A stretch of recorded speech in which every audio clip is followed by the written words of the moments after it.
ایک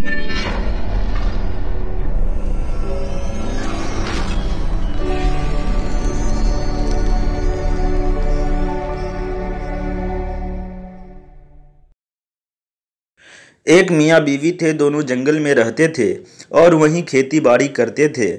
اس جنگل میں ایک بہت بڑی نہر تھی، اسی کے کنارے ان لوگوں کی کھیتی تھی۔ عورت کے ماں باپ نہر کے دوسری طرف رہتے تھے۔ عورت دماغ کی بہت اڑیل تھی۔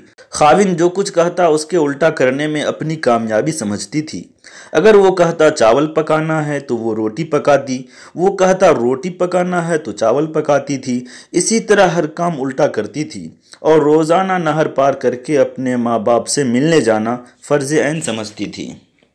ایک مرتبہ بارش بہت ہو رہی تھی، جس کی وجہ سے نہر لبالب بھری تھی۔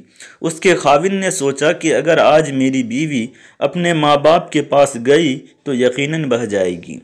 میاں بہت ہی نرم دل اور سیدھا تھا۔ وہ اسے نرمی سے سمجھانے لگا کہ بیوی، اللہ کے واسطے آج اپنے ماں باپ کے یہاں نہ جا، کیونکہ نہر سیلاب کی وجہ سے بالکل بھری ہوئی ہے، تو ڈوب جائے گی۔ عورت تو الٹی کھوپڑی کی تھی، وہ خاوند کے کہنے کو بھلا کہاں ماننے والی تھی۔ اس نے خاوند کے الفاظ جب سنے تو فوراً کہا کہ میں ضرور جاؤں گی، چاہے کچھ بھی ہو۔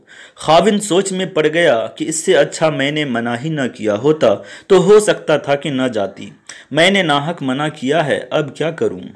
اسی سوچ میں تھا کہ اس کے دماغ میں ایک بات آئی اور اس نے بیوی سے کہا، اچھا جانا ہے تو جا، مگر بھینس لے کر مت جانا اور بھینس کی دم پکڑ کر نہ جانا۔ وہ جانتا تھا کہ وہ الٹا ہی کرتی ہے، جس سے میں منع کروں گا اسے ضرور کرے گی۔ تو وہ کہنے لگی، میں جاؤں گی، بھینس لے کر جاؤں گی اور اس کی دم پکڑ کر جاؤں گی۔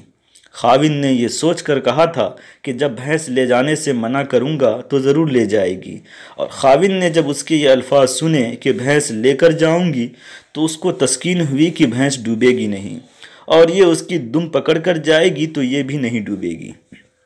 بہرحال بیوی نے بھینس کو کھونٹے سے کھولا اور لے کر چلی۔ خاوند یہ دیکھ کر بہت پریشان ہوا، لیکن کرے بھی تو کیا؟ جتنا اس کو سمجھائے وہ اس کا الٹا ہی کرتی تھی۔ خاوند بھی بیچارہ بیوی کے پیچھے پیچھے چلا کہ دیکھیں کیا ہوتا ہے۔ بیوی نے بھینس کو پانی میں ڈال دیا اور خود بھی پانی میں اتر کر اس کی دم پکڑ لیا اور تیرتے ہوئے جا رہی تھی۔ یہ منظر خاوند نہر کے کنارے کھڑے ہو کر دیکھ رہا تھا۔ جب نہر کے بیچوں بیچ پہنچی تو رحم دلی اور بھولے پن کی وجہ سے خاوند سے رہا نہ گیا اور اس نے زور سے آواز دے کر کہا، ارے بیوی، بھینس کی دم مت چھوڑنا ورنہ ڈوب جائے گی۔ جب بیوی نے خاوند کی بات سنی تو فوراً بھینس کی دم چھوڑ دی اور کہا، یہ چھوڑا لے۔ القصہ اس نے بھینس کی دم چھوڑ دی اور چھوڑتے ہی پانی میں بہہ گئی۔ پانی مشرق یعنی پورب سے بہتا ہوا آ رہا تھا اور مغرب یعنی پچھم کی جانب بہتا ہوا جا رہا تھا۔ یہ غریب روتا روتا بیوی کی لاش ڈھونڈنے کے لیے مشرق کی جانب جا رہا تھا، جدھر سے پانی بہتا ہوا آ رہا تھا۔ راستے میں 4 آدمی سنجیدہ قسم کے ملے اور اس سے پوچھنے لگے، کیوں بھائی روتے کیوں ہو؟ غریب کہنے لگا، میری عورت پانی میں بہہ گئی ہے، کنارے کنارے تلاش کرتا جا رہا ہوں کہ شاید اس کی لاش کہیں کنارے لگی ہو۔ ان لوگوں نے کہا، بھائی پانی تو ادھر سے ہی بہتا ہوا آ رہا ہے، تم ادھر کیوں جا رہے ہو؟ تمہیں تو مغرب کی جانب جانا چاہیے جدھر پانی بہتا ہوا جا رہا ہے۔ تو اس نے کہا، بھائی میری عورت الٹی کھوپڑی کی تھی، ہر کام الٹا ہی کرتی تھی، اس وجہ سے مرنے کے بعد بھی وہ مشرق کی طرف الٹی ہی بہتی جا رہی ہوگی۔ یہی حال آج اکثر لوگوں کا ہے کہ دین کی جو بھی بات بتلاؤ کریں گے اس کے الٹا ہی۔ اگر آپ کہیں کہ بھائی برائی چھوڑ دو ورنہ ہلاک ہو جاؤ گے، جہنم میں جلنا پڑے گا، تو سیدھا جواب دیں گے، ہمیں جلنا پڑے گا، تمہیں تو نہیں، ہم جل لیں گے، تمہارے پیٹ میں کیوں درد ہے؟ اس الٹی کھوپڑی کا کوئی علاج نہیں ہے۔